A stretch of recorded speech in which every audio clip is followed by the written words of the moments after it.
المنحلة إلى أمور متعددة فيكون هذا المعنى الإجمالي بسيطا بالفعل ليس فيه تركيب أصلا لا من الأجزاء الذهنية ولا من الخارجية منحلا إلى صورة الموضوع المعمول والنسبة الرابطة من حيث هي كذلك فالتاكد الاحتمالات سواء كانت صحيحة أو لا إلى سبعة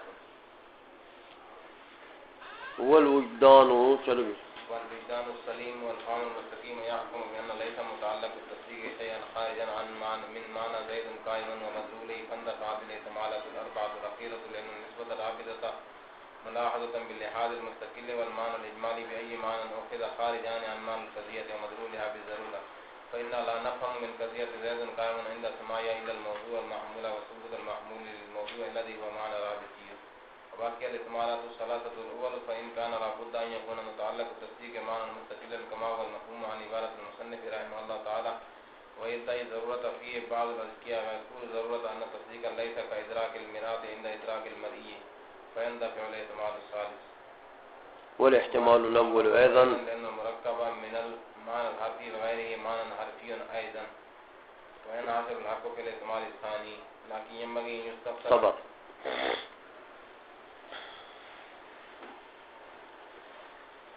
اب فرماتے ہیں کہ اجمال کا ایک معنی جو ہے وہ تو یہاں مراد نہیں ہو سکتا. اجمال جو حد اور محدود میں ہے پڑھ چکے ہو نا کل. باقی اجمال کے جو دو معنی ہیں سمجھ میں آ گئی ہے. اجمال بعد التفصیل اور اجمال قبل التفصیل. یہ دو معنی مراد لیے جا سکتے ہیں. احتمال ہے کہ تصدیق کا متعلق ہو گویا کہ قضیہ مجملہ سے بئی معنی ہو. قضیہ مجملہ بالاجمال بعد التفصیل یا بالاجمال قبل التفصیل. سمجھ میں آ گئی ہے. تو دیکھو میاں فرماتے ہیں کہ والثانی ان یلاحظ المفہومات المتعددۃ بلحاظ وحدانی. یہ اجمال بعد التفصیل ہے کہ مفہومات متعددہ کو حیات وحدانی لگ گئی تو ملحوظ ہو گیا بلحاظ وحدانی. تو یہ اجمال ہے بعد التفصیل. سمجھ میں آ گئی ہے. فيكون المعنى الإجمالي عبارة عن صورة الموضوع والمحمول والنسبة الرابطة من حيث أن هذه الثلاثة تلاحظ بلحاظ الوحدانية. موضوع محمول نسبت ان کو حیات وحدانی لگا دی تو یہ اجمال کون سا ہو گیا؟ بعد التفصیل. والثالث بمعنى البساطة المنحلة إلى أمور متعددة. تیسرا معنی جو ہے اجمال کا وہ قبل التفصیل کیا صورت المنحلة إلى صور متعددة. ہمیں آئیے اسی لیے فرمایا بمعنى البساطة المنحلة إلى أمور متعددة فیکون هذا المعنى الاجمالی بسیطا بنسبت پہلے والے کے. یہ اجمال کون سا ہے؟ بسیط. کیونکہ وہاں تو صور متعددہ ملحوظ تھے اس کے بعد ہیئت لگی ہے تو وہاں تفصیل ہے اور اس میں تو سرے سے تفصیل ہے ہی نہیں. سمجھ آ گئی ہے. ایک صورت کا لحاظ کیا ایک صورت جو بعد میں انحلال قبول کرے گا متعددہ کی طرف لیکن فی الحال ایک ہے تو ایک تو بسیط ہے نا. اس لیے فرماتے ہیں کہ فیکون هذا المعنى الاجمالی بسیطا بالفعل ليس فيه ترکیب اصلا. تو یہ جو اجمال ہے یہ بسیط ہے، لا من الاجزاء الذہنیت ولا من الخارجیت، البتہ منحلا الى صورت الموضوع والمحمول والنسبت الرابطۃ من حیث ہی کذالک، انحلال ہوگا اس کا موضوع، محمول اور نسبت رابطی کی طرف، لیکن فی الحال وہ ملحوظ ہے کیسے؟ بلحاظ وحدانی، کہ وہ ایک صورت ہے، تو یہ بسیط ہے میاں، یہ تو فرق بتا دیے دونوں میں۔ تو اب یہ تین صورتیں یہ ہو گئی ہیں اور چاروں پہلے والی ہو گئی، تو متعلق تصدیق میں عقلی احتمالات کتنے ہو گئے؟ 7۔ شارح فرماتے ہیں الحمدللہ رحمہ اللہ کہ یہ 7 احتمالات ہو گئے، قطع نظر اس سے کہ کون سا احتمال صحیح ہے کون سا غلط ہے، صحت و غلط کا لحاظ اس میں نہیں ہے، بس 7 احتمالات ہو گئے، صحیح سمجھیں یا غلط سمجھیں، صحیح بھی آ سکتے ہیں اس میں، غلط بھی آ سکتے ہیں، لیکن یہ ہیں احتمالات عقلیہ تصدیق کے متعلق میں، سمجھ آئیے؟ اسی لیے فرمایا فرتقت الاحتمالات سواء كانت صحیحۃ او لا الى 7، صحیح ہو یا نہ ہو، یہ 7 احتمالات ہو گئے۔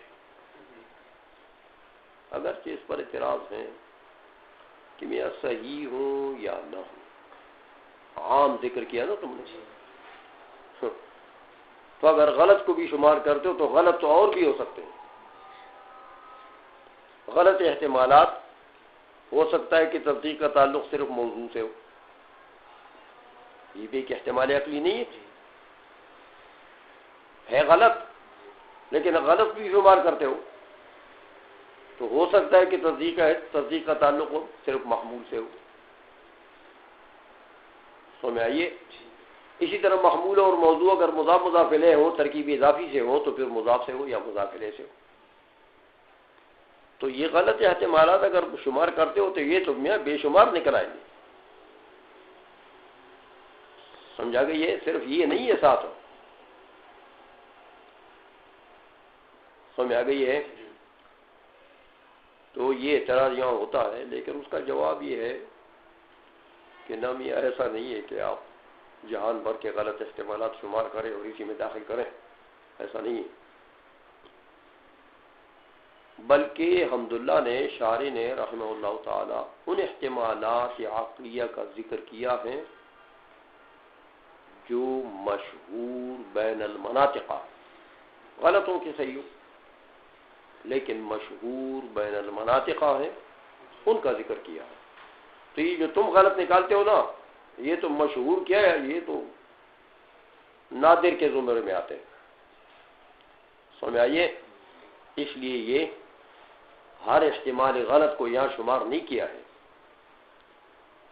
سمجھ آئیے؟ بلکہ جو مشہور احتمالات تھے تو بعض ان میں غلط بھی ہیں، تو ان کا ذکر شارح نے یہاں پر کر دیا اور بتا دیا کہ وہ 7 ہیں، سمجھ میں آ گئی ہے؟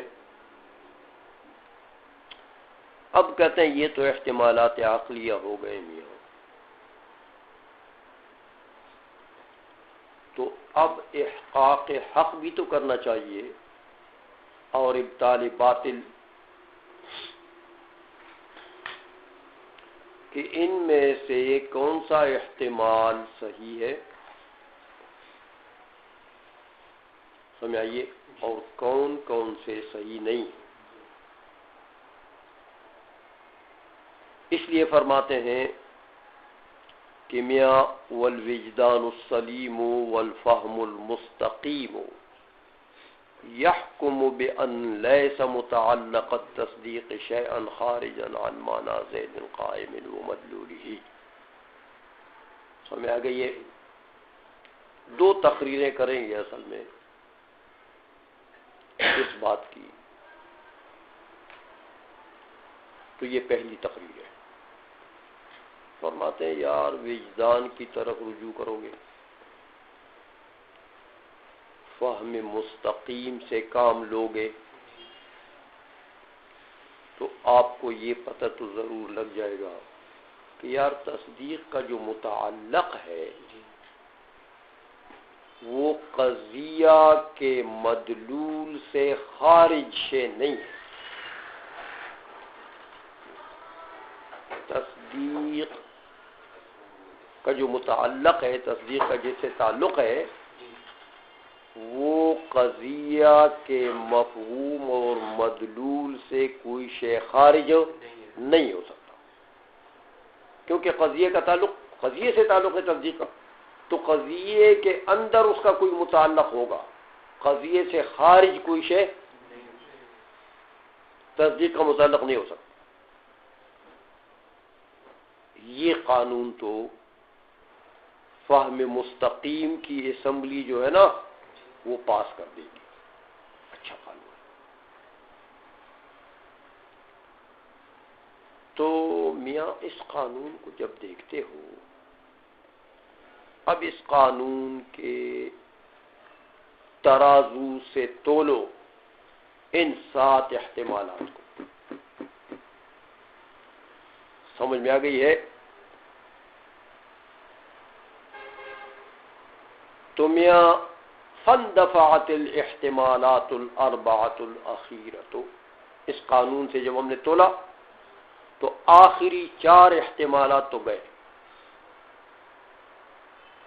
آخری 3 اجمال والے اور ایک یہ نسبت مستقلہ نہیں کہی تھی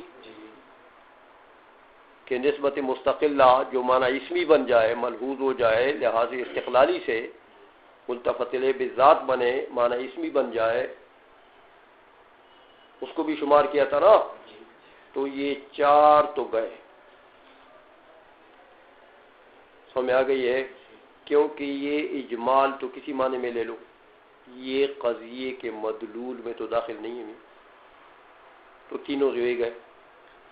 معنی نسبت مستقلہ جو ہے وہ بھی قضیے کے مدلول میں داخل نہیں ہے. قضیے میں داخل شے جو ہے وہ تو نسبت غیر مستقلہ، نسبت مستقلہ اس میں داخل نہیں ہے. تو 4 گئے، باقی کیا بچے؟ 3. اس لیے فرمایا کیا لأن النسبة الرابطة ملاحظة باللحاظ المستقل، یہ جو قسم تھی نا چوتھی، یہ اور والمعنى الاجمالی بأي معنى اخذا، اجمالی کے جو 3 معنی کوئی بھی معنی لے لو، یہ دونوں خارجان عن معنى القضیة ومدلولها بالضرورت. سمجھ آئیے؟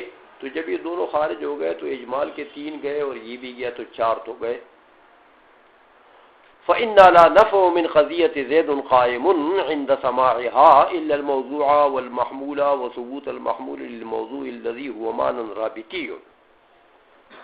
کہ قضیہ جب ہم سنتے ہیں زید قائم سن لیا آپ نے، تو آپ نے کیا سمجھا کہ یار ایک زید ہے، ایک قائم ہے، اور ایک ان کے درمیان میں وہ نسبت رابطی ہے. بس یہ 3 چیزیں یہ داخل ہیں قضیے میں، قضیے کے مطلوب میں، قضیے کے مفہوم میں. اس کے علاوہ کوئی نسبت مستقلہ ہے اس میں نہیں ہے، اجمال ہے کسی معنی میں نہیں ہے. تو یہ تو گئے. اس قانون کے مطابق جب ہم نے تولا تو یہ 4 تو اڑ گئے. وہ بقی الاحتمالات الثلاثۃ الاول، پہلے 3 باقی رہ گئے میدان میں. وہ معنی ہے قضیہ، مفہومی قضیہ یاد ہے. دوسرا میر باقر داماد کا مذہب جو، تیسرا میر زائد ہروی کا. یہ 3 رہ گئے. میں سمجھ آئیے؟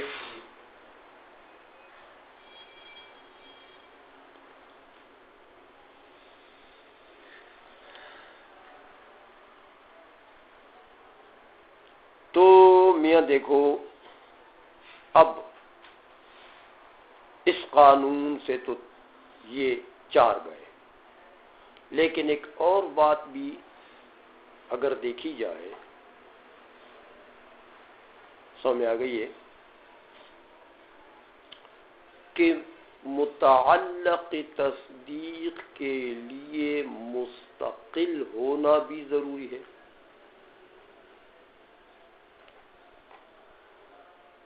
یہ چیز متعلق تصدیق کے لیے یہ بھی ضروری ہے کہ وہ ایک معنی مستقل ہو، غیر مستقل نہ ہو.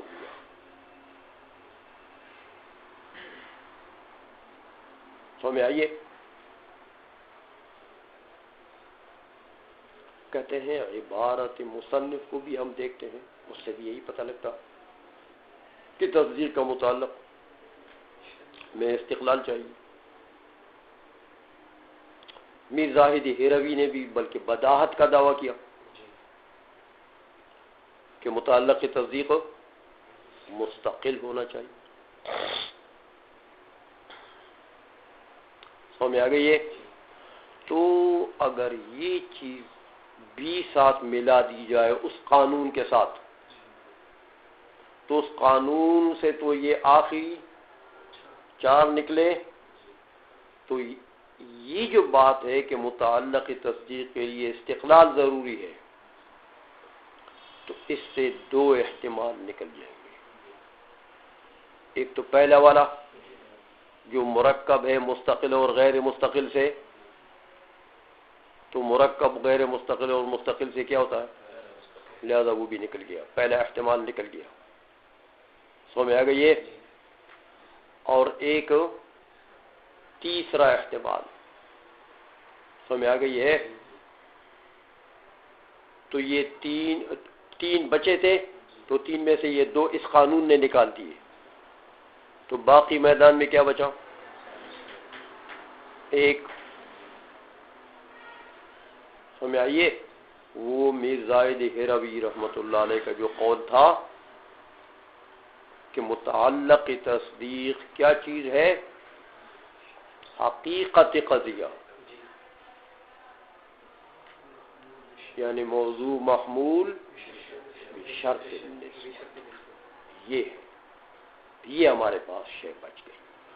تو یہ ہے متعلق تصدیق. اس تحقیق کی بنیاد پر باقی احتمالات ختم ہو گئے. ایک میر زاہد ہیروی رحمۃ اللہ علیہ کا قول میدان میں بچ گیا، لہذا یہی متعلق تصدیق ہے. اس تقریر کا خلاصہ یہ ہو گیا. سمجھ آ گئی ہے؟ ترجمہ کروں گی. والوجدان السلیم والفہم المستقیم یحکم. وجدان سلیم اور فہم مستقیم کا یہ حکم ہے کہ بأن لیس متعلق التصدیق شیئا خارجا من معنی زید قائم ومدلولہ. کہ متعلق تصدیق جو ہے وہ کوئی شے خارج نہیں ہے زید قائم کے معنی سے اور اس کے مدلول سے. لہذا جب یہ قانون لیا تو فاندفعت الاحتمالات الاربعۃ الاخیرۃ، آخری 4 احتمالات دفع ہو گئے. لأن النسبۃ الرابطۃ ملاحظۃ باللحاظ المستقل، یہ اور معنی اجمالی بأی معنی اخذ، یہ 3 یہ ہو گئے خارجان عن معنی القضیۃ ومدلولها بالضرورۃ. فإنها خارج کیوں ہے؟